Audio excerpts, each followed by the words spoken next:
Yo, welcome back to the house where we talk news, celebrities, and hot topics. All right, so let's very quickly talk about Married to Medicine. Not a lot to go over. So Quad leaves Napa, and do I feel like they should have asked her to leave? Absolutely not. I feel like if y'all really felt this strongly about the situation, then you probably shouldn't have invited her in the first place. I thought that was silly. I mean, she wasn't in Napa for 12 hours before y'all asked her to leave. And I would have understood if like she was nucking if you bucking at the dinner, but she ain't even do that. So I just kind of feel like y'all just doing a little bit too much. Damn, I hope this is not too loud. Is my mic too loud? Why is it at 7 when it should be at 5? Hello, hello, hello.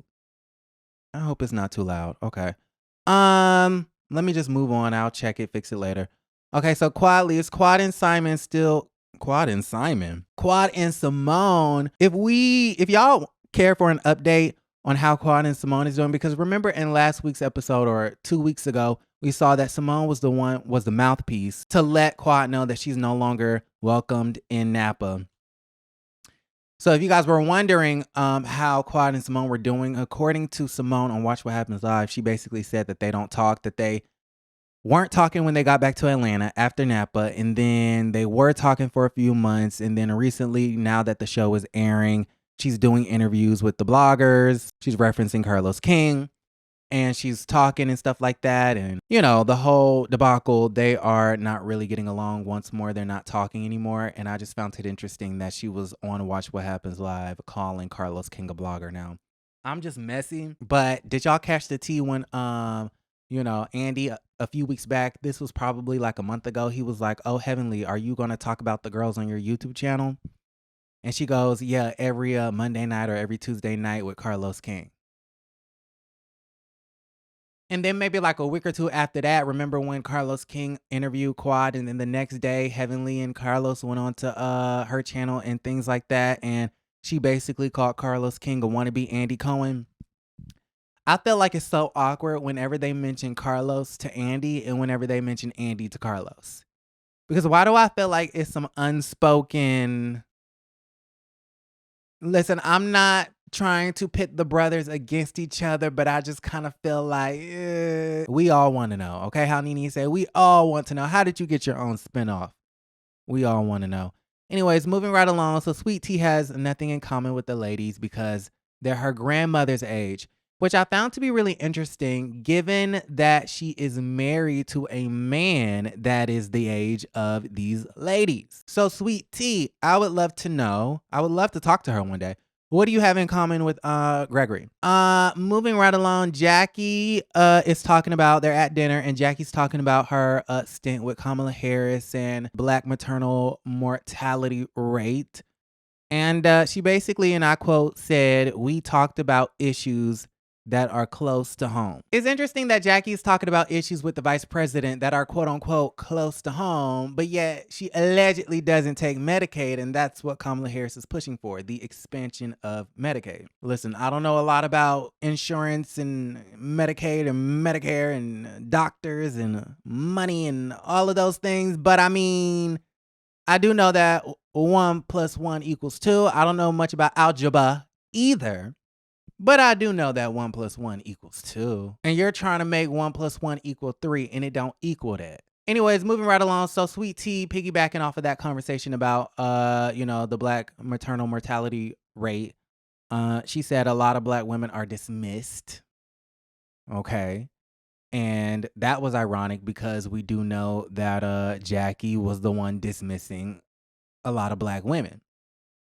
Allegedly. Then Jackie says accountability is key. They move on and they start talking about Quad. Jackie says that accountability is key when talking about Quad. But I can also recall a moment where Buffy had to beg Dr. Jackie for an apology because Jackie, outed Buffy's infertility status. So there's a lot of hypocrisy going on within Jackie, and I don't know how I feel about it. Y'all let me know. Then at the very end of the episode, we get into Heavenly and her sister, which I thought this was really interesting. I'm usually not a fan of the super sentimental family moments because I'm just messy. I want to see mess. But I thought it was so sweet. I love how we've seen Alora basically grow up before our eyes. She's a beautiful woman.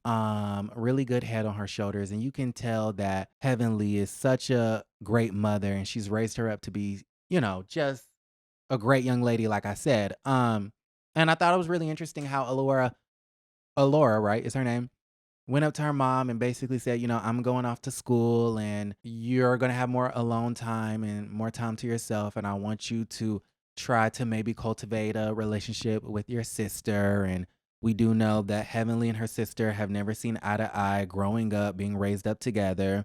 They believe that the mother had a part in pitting them against each other, which created this very contentious, competitive nature between the two. And Heavenly actually called her sister. She took the advice of her daughter, called up the sister and basically said, we need to make it right. Now, did the sister pick up the phone? Absolutely not. But, it is what it is. But I thought that was a beautiful moment. We also get Sweet Tea. She's having challenges getting pregnant. I wrote married. No, she's married. Okay, she got the ring. And Gregory is cute. I don't listen. Sweet Tea, she got the man. She got the house. Okay, this is nice. This is nice. It is nice to be married to a doctor and to be living in somebody's house. Okay. And then Sweet Tea, she's having challenges getting pregnant. She was basically diagnosed with endometriosis and she has fibroids. She has a cyst on one ovary that's 10 inches or 10 centimeters. She has another one that's 7 centimeters. So that's not great when we are talking about her chances of starting a family, and she wants to start a family as soon as possible because I do believe that her relationship was founded in the fact that they both really want to start a family. Now, Greg at his big age need to figure out why in the hell he ain't got no family yet. You're 50, I think. But what I can respect about Dr. Gregory is the fact that when Sweet Tea called him up and told him what the doctor had said, he was so supportive, he was so loving, and he was just there for his wife. And I thought it was beautiful.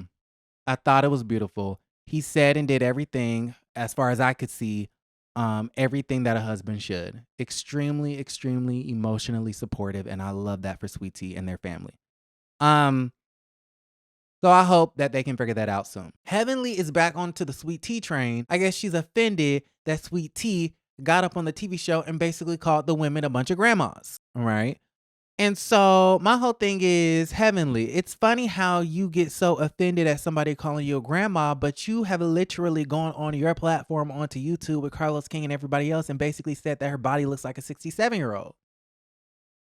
So you can say that her body looks like a 67-year-old, but she can't go on TV and call you a grandma? Okay. And then, so they get on live and I guess I'll link it or post it or whatever, give you guys a clip. But per my understanding, Phaedra was casted to bring more eyes on to the television show. So she's gone live every Sunday so that people knows, hey, it's time for Married to Medicine. Go to Bravo or Peacock and watch. She's live with Sweet Tea and Dr. Alicia, and I think Toya's on there. The last 10 minutes come by. Heavenly goes up on there and just starts going in because she just watched on TV that Sweet Tea called the ladies a bunch of grandmas. So then Heavenly goes, go to hell. She tells Sweet Tea to go to hell, I believe. Now, if I'm wrong, somebody fact check me. They were both screaming. They were both yelling. It was a lot going on. But from my understanding, I believe Heavenly told Sweet Tea on the live to go to hell. And then Sweet Tea basically said, well, your mom is there. And we saw on tonight's episode them talking about how Heavenly's mom is no longer here. And, Heavenly's relationship with her sister and things like that. So then on the live, Heavenly goes, well, my mother is dead. But I don't think Heavenly really understood what Sweet Tea was trying to say. She was basically saying, okay, well, if you're telling me to go to hell, well, when I get there, I'll see your mother. I think that's what she was saying, which is a low blow. Sweet Tea, that is a low blow. That is the lowest of the lowest of the lowest blows. But to put everything in perspective, it's basically a Your Mama comeback. And we know Heavenly is the queen of the Your Mama comebacks. But then after Sweet Tea said, well, your mom is there, in hell, I'm assuming. Heavenly says, are you pregnant or are you on menopause? You have Heavenly weaponizing the fact that Sweet Tea ain't got no kids yet, and you have Sweet Tea weaponizing the fact that Dr. Heavenly doesn't have her mother. I'm assuming. Now, if I got that wrong, I got that wrong. But listen, I tried the best of my ability to decipher what the fuck was going on. It got really nasty. It's getting really crazy. And I kind of feel like both of them wrong. They both went down to the ground on this little TV show. And I don't think it's gotten this low down since they was trying to slap each other with purses in season 1, y'all. A mess. Y'all let me know how y'all feel about everything in the comments down below. Like the video, subscribe to the channel, and don't forget to create a great day.